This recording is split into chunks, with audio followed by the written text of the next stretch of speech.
What kind of music were you listening to when you were growing up, man? I think my first exposure to music was classical piano, because my cousin, he was studying at the conservatory at the time, and he was like almost finishing.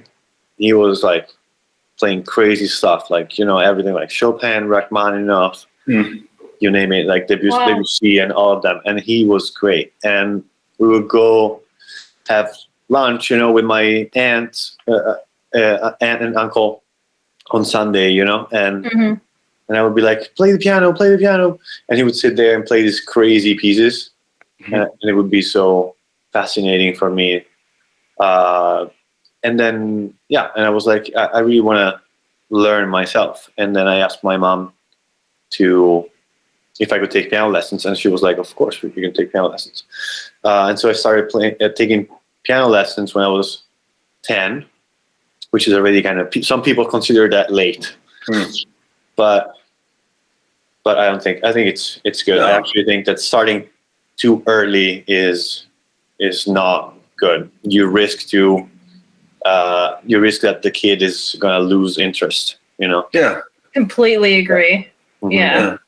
So, and then I started taking piano lessons, and it was mostly classical for the first maybe 6 or 7 years, or maybe even more, because my teacher was very conservative in a way. And I come from a small town a small town in Italy, where there's not really a lot of jazz. So it was hard for me to get any early exposure on that.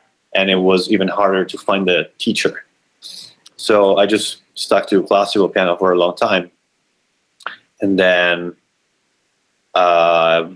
when I went to like middle school and high school, I started hanging out with my friends, in particular one friend of mine who was a guitar player, and he like introduced me to rock music, prog music, like a bunch of stuff. We were obsessed with Deep Purple and Led Zeppelin.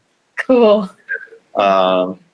And that, like, in time kind of transitioned into progressive metal, heavy metal, and then I discovered fusion. It was my first real exposure to jazz in a way. And I again was obsessed with David Sanborn, saxophone player, and that was my door into jazz. And then I started discovering like more like traditional jazz artists like Herbie Hancock, Miles Davis. So that was it.